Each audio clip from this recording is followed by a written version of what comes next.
In a Prior Life, Part.4. So now it's time for Richard Pryor Jr. to graduate from high school in Illinois. He is so thrilled that this time has come and everybody has come to his graduation. Even his father had came and had flown out. So instead of the parents paying attention to the kids and taking pictures of the kids, everybody was crowding Richard Pryor and trying to get like an autograph and stuff like that.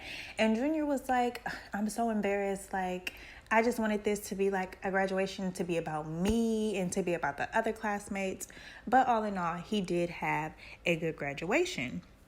And so a week later, Tuesday, June 9th, on the radio, while he was driving his Pontiac that his dad had got him, he heard that his dad had set himself on fire. And so his mom and his uncle and him immediately got a flight to Los Angeles. And so they went to the hospital, the Sherman Oaks Burn Center. And that's where they were waiting to basically see what was going on with him. But he was like heavily bandaged and all of that. So the doctor comes out and everybody who's in the waiting room, his mom, Shelly, Elizabeth's mother, Maxine, which is his aunt, Deborah, which was his wife too at one point in time. And the doctor says, Mrs. Pryor, and all of the women stood up like, yes.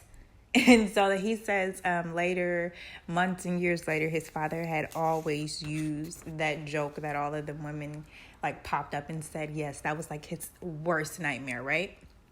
And so while his father is still in the hospital healing, trying to get better from the severe burn that he had, he's staying at his father's place in Los Angeles, his house. And so he was just doing what he does best, going around, sleeping with men, having fun, doing marijuana, all of that, right? But this day, he was like, no, I'm going to pick up some really cute dudes who are actors and models, and I'm going to bring both of them back to the place. So he wanted to have a threesome. Now, 4 days later, after them doing whatever they wanted to do in the house, he goes out to get breakfast. And so when he returns, both of the guys are like cleaning the house. But he's like, why are you cleaning the house? Like, we have maids that clean up. Like, it's no reason for you to be cleaning up.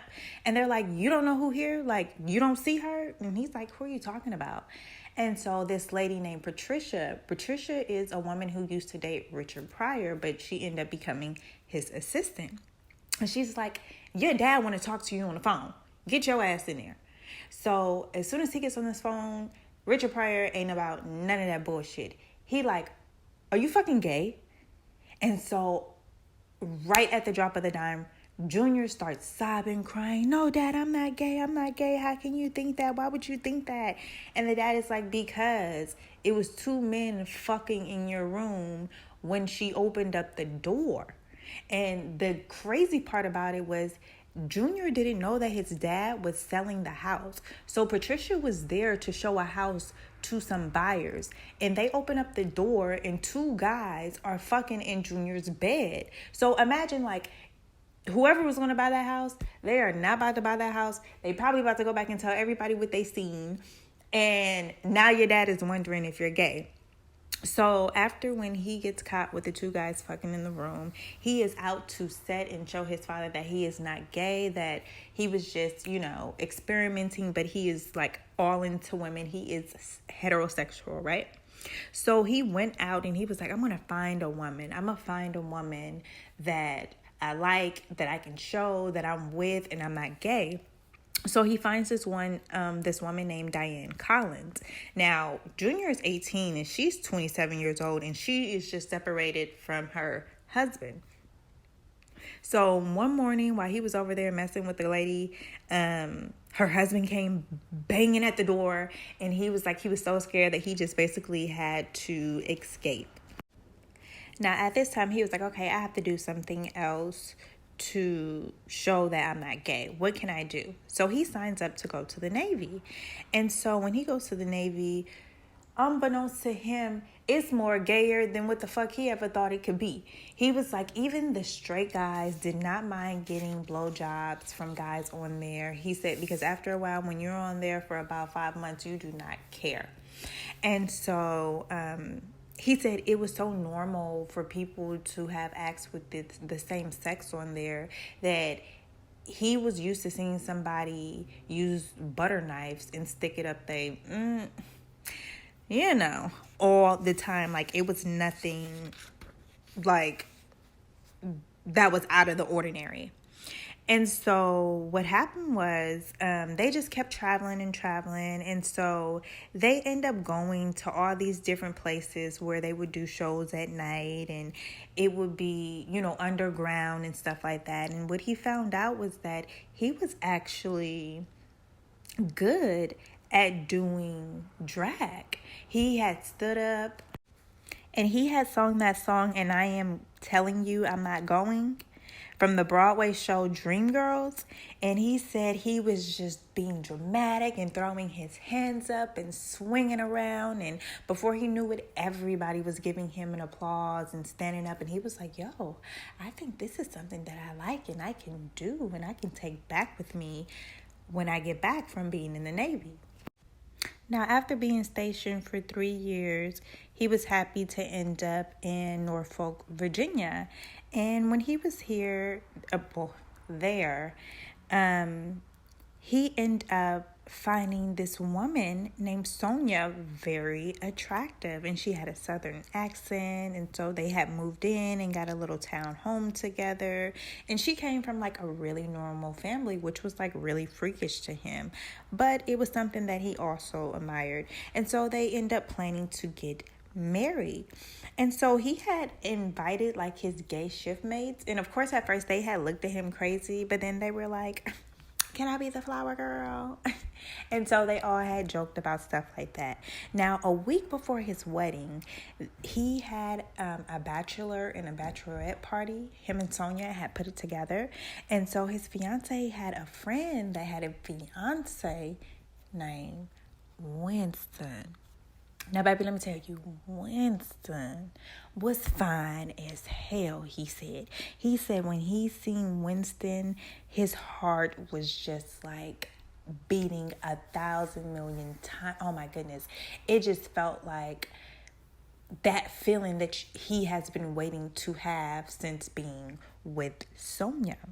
Now, he's sitting there and he's obsessing over this guy that's clearly straight, but he has to remind himself that, hey, I'm getting married in 2 days. And the thought like really bothers him, and he even contemplated, cutting a cord on himself, calling it quits on himself, but he didn't. Now, the next afternoon, Richard Pryor Jr. had flown in from Los Angeles. And when they had arrived, they were going to make a toast and, drink and have a good time. So Richard Pryor is standing there and he's making a toast to his son or whatever like that. And Junior is just nervous as hell. Junior is shaking and trembling and all of this stuff like that. And so after when he's done, doing the toast or whatever like that, the dad is like, hey, if you really don't want to do this, you don't have to do anything that you don't want to do. Whatever you want to do in life, I will still be here for you. I will not be disappointed in you. Son, don't do anything that you don't want to do. So his father hands him this folded envelope with basically a check in there, and when he checks inside, it's $50,000 as a wedding gift. Now, with that $50,000 that his father has gotten him, he is about to turn up. The next day, he cancels that wedding, baby, and he is off and he buys himself a Mazda RX-7, and it's a stick shift, and he doesn't even know how to drive it, but he has on his Michael Jackson zipper jacket, and he is out of there. You hear me? Now, he said every week he was going to New York and he was flying out his friends, and they were on first class and the best hotels and all of that, like usual, partying. But this one weekend, he had gave somebody some money and said, bring me back some party favors. And this time the man came back with some sugar booger.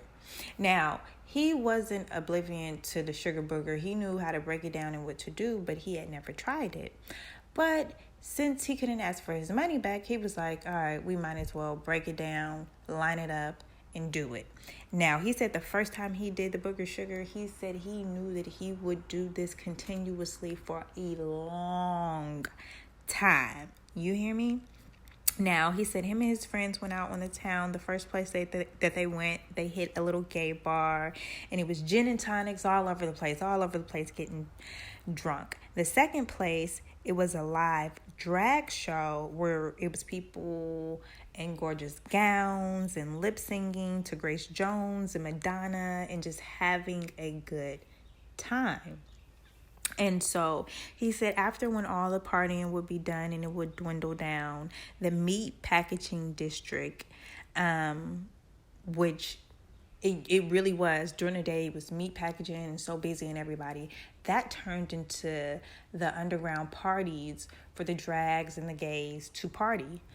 Now, you will basically give a code and a name, and you would go down to this dungeon. It would be all these parties, and all these great things will happen, and it would be prostitution and all that going on.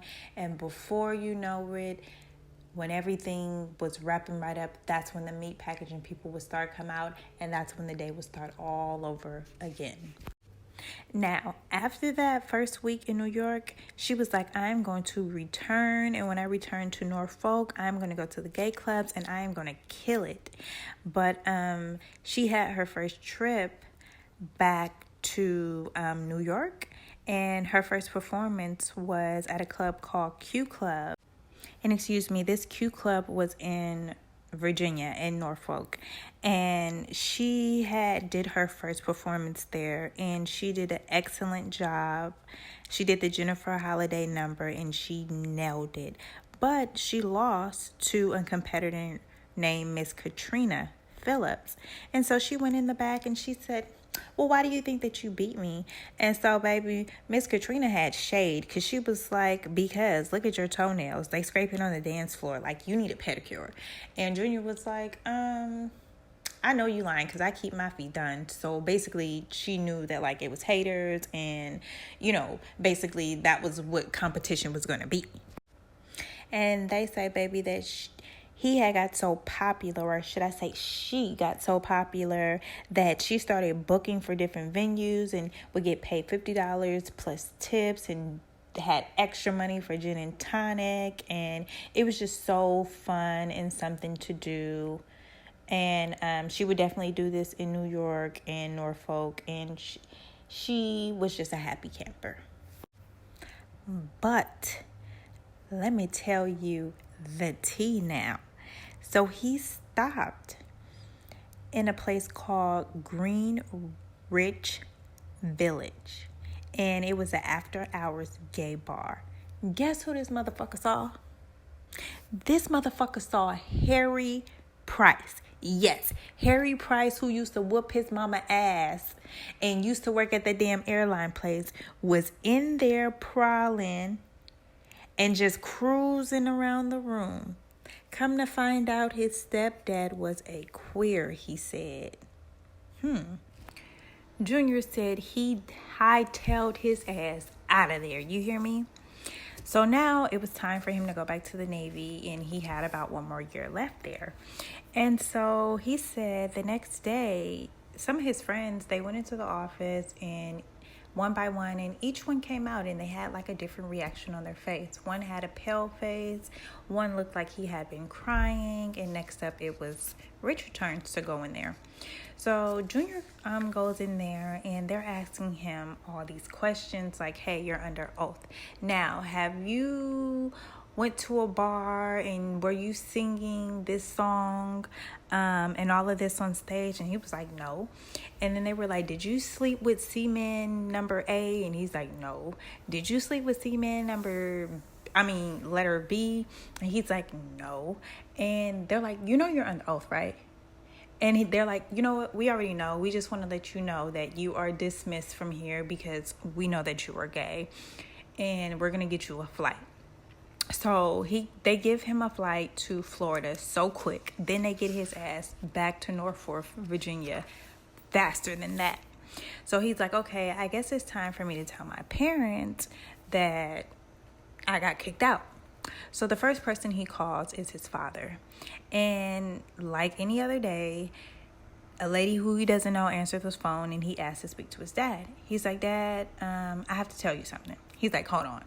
So he does a sniffle of the sugar booger and another sniff of the sugar booger. And he's like, okay, tell me. He's like, I got kicked out of the Navy. And his dad was like, congratulations. What did you do? Did you stab somebody? Did you fight somebody? Like what? He's like, no. They found out that I'm homosexual. So his dad drops the phone again and does 2 more lines of sugar booger. And then gets back on the phone and says, it took them all them years to figure out that you was gay? And he's like, wait, what? He was like, yeah, it took them that long to figure out that you were gay. And so his dad wasn't mad about that because it was like, well, who doesn't know, basically? And his dad was so happy because Richard Pryor had basically got kicked out of the Army for stabbing somebody who basically was leaving, like, saying negative racist remarks to him. So he was like surprised that his dad was not mad. And his dad was like, yeah, if you're going to be something, be the best at it that you can be. Okay? If you're going to be gay, live your best gay life. But, you don't have to tell everybody. So, don't go around telling everybody. And especially don't tell your mother. Keep it a secret.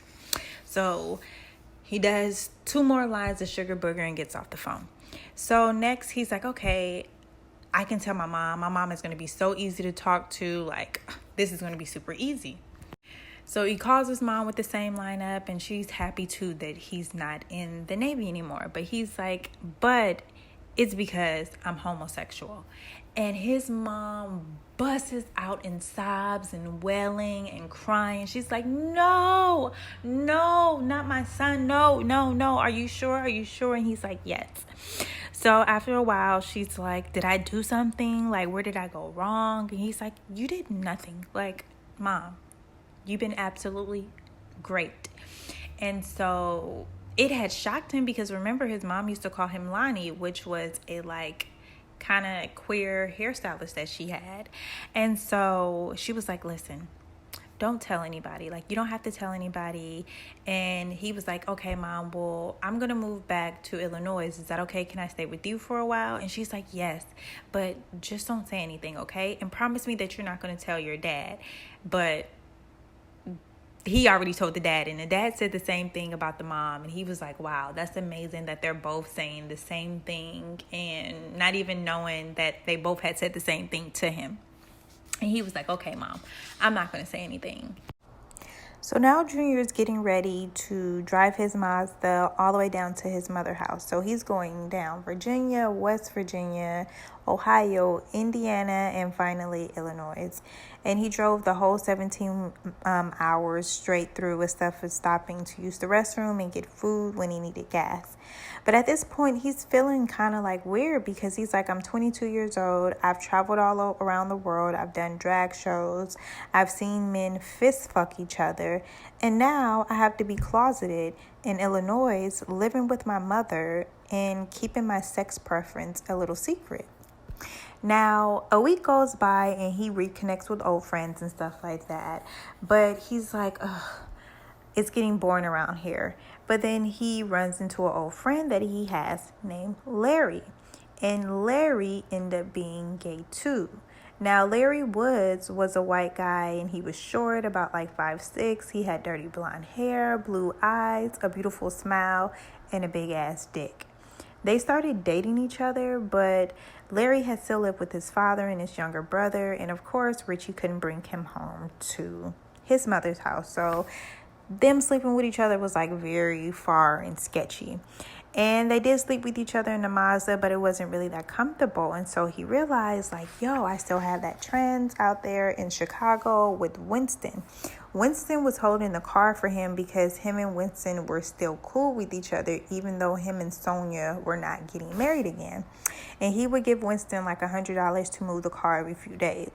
After a while, Winston did not keep up his job and they ended up towing the car, and he needed like $400 to get it out.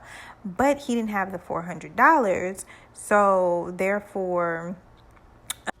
So the car is at the tow place and it's just stuck there. And Winston is basically like man, I'm just so sorry that I don't have the money. And he basically just wanted the car so he could sleep with Larry in there.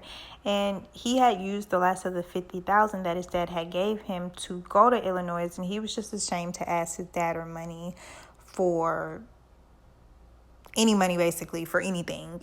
So for all he know, that car is still there at that impound. So to lift his spirits, he was like, I'm going to throw myself a party. So he invites Larry, and they invite a couple of neighborhood people, but it got so big that 20 to 30 people had found out. And so basically it was like loud. They were drinking, they were having joints, they were smoking marijuana, they were playing music. And then I guess time had went past, and the mother ended up coming home from work, because he did it during the day when like she had to go to work. And she was like, Richard. And so he came up there and he was like, listen, if you want to hit me, just go ahead and hit me. She was like, what? He was like, yeah, if you're going to hit me, don't waste any time, just go ahead. So he stuck out his chest the same way that he did when his father had punched him. And he was like, hit me. Go ahead and hit me. And the mother didn't hit him in the chest like the dad. The mother punched him in his face.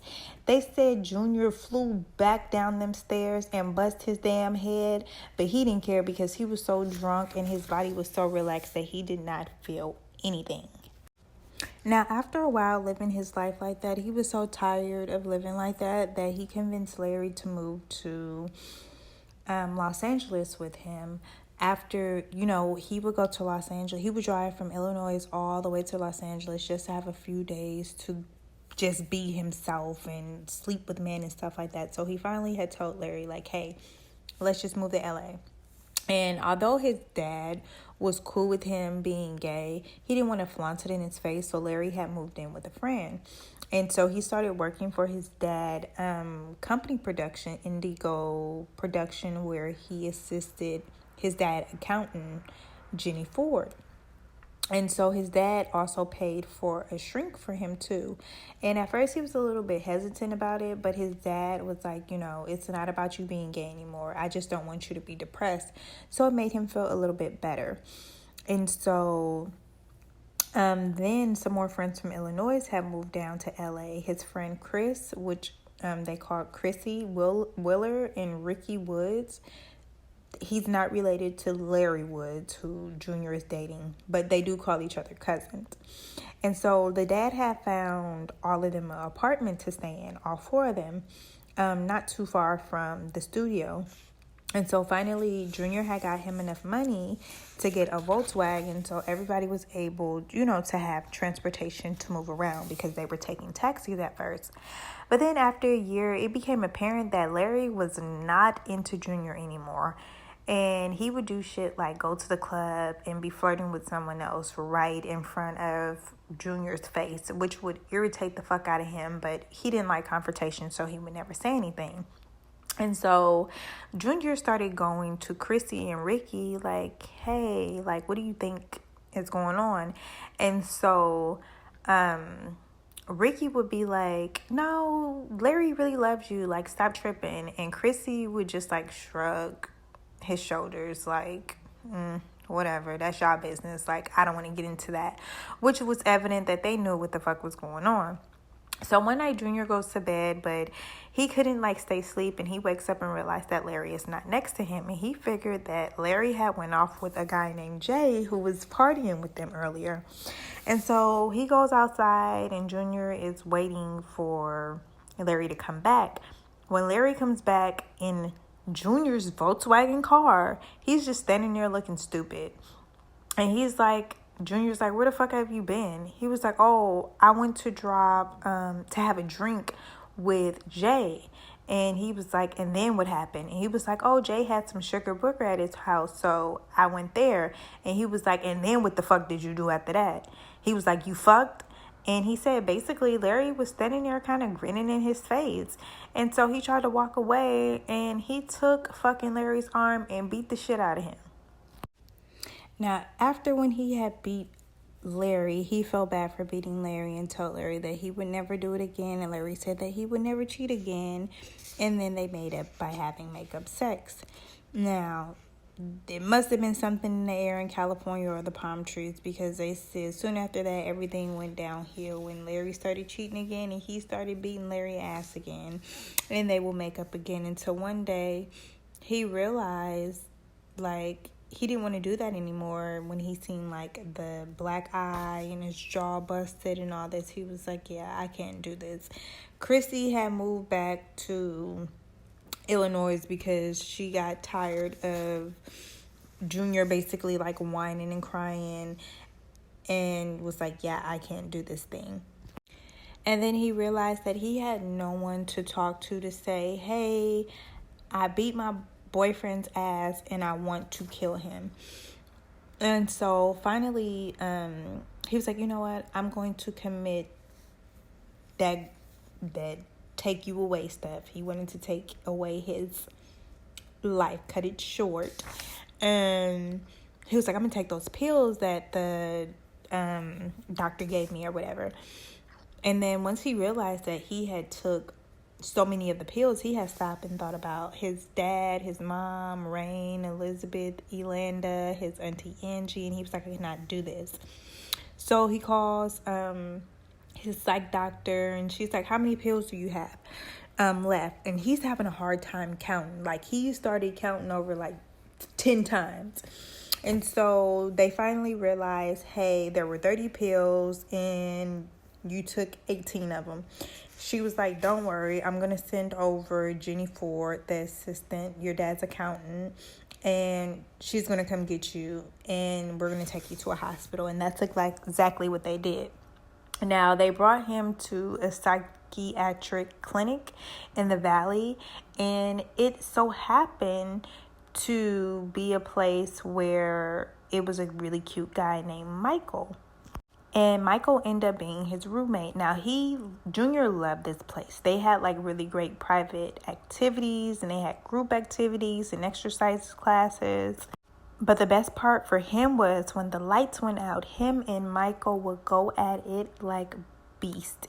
And he said that it would have been the most perfect thing if they had drugs.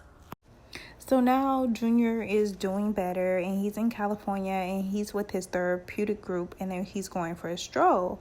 But he sees this van, and he recognizes this van from anywhere. He recognizes that it's Grandma's Marie van, where he sat in the van and cried, nobody loves me, nobody cares. Boom, it's his cousin Denise. Now, Denise is Grandma Marie's granddaughter, and she grew up in Illinois and went to a Catholic school.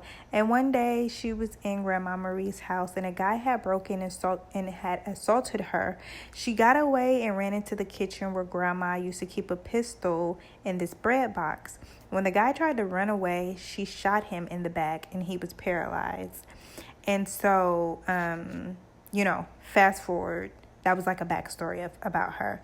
So fast forward, she's out there, and she's surprised to see Richie, because Richie comes knocking at the door, and he's like, hey, what's up and all this. I'm in therapy. She like, you okay? He like, yeah, I'm straight. But I'm going to be released in a few. She was like, you need a place to stay? He's like, yeah. She was like, okay, well, I can make my garage into a little homey place for you. Is that cool? He's like, cool. And so when he got released, they went shopping and they fixed up the garage. But what he didn't realize was that she was a closet crackhead. Yeah, she was a closet crack addict. Crazy as hell, right?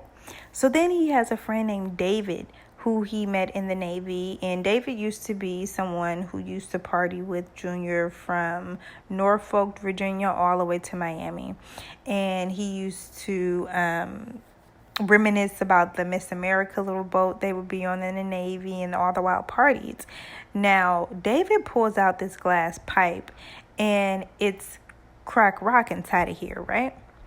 And so basically, Junior's like, hey, I want to try it. And David is like, no, you know how addictive you can get to stuff real fast. No. Didn't you just come from out of rehab? And he was like, no, that was a psychiatric institution. He was like, come on, let me just do one. He was like, all right. And he said this was like nothing else. He said basically the way that you were supposed to do it, you were supposed to inhale it. And the longer you inhaled it, the better your high would be. And he thought that doing this, it was going to make him cough like marijuana. And he was like, nah, it wasn't like that at all. He was like, the feeling was so overwhelming. And it was an incredible rush. It immediately gave him a high, and he was immediately addicted to it.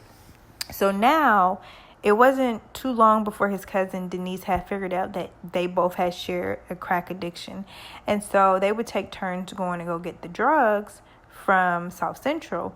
Now, he said it was weird because he would drive the car that was his grandmother's that he remembered sitting in the back when he was a kid. Now he's driving it to basically go get the drugs from South Central.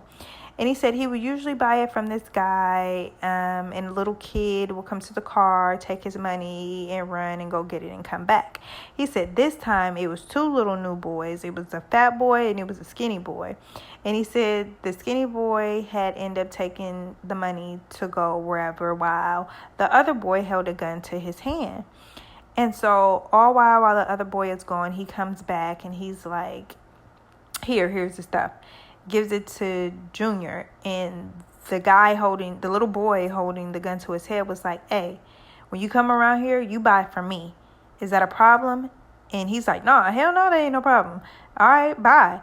So the two boys, they run off, and he drives off so fast, and he's shaking, and he cannot believe that he is just living his life like this.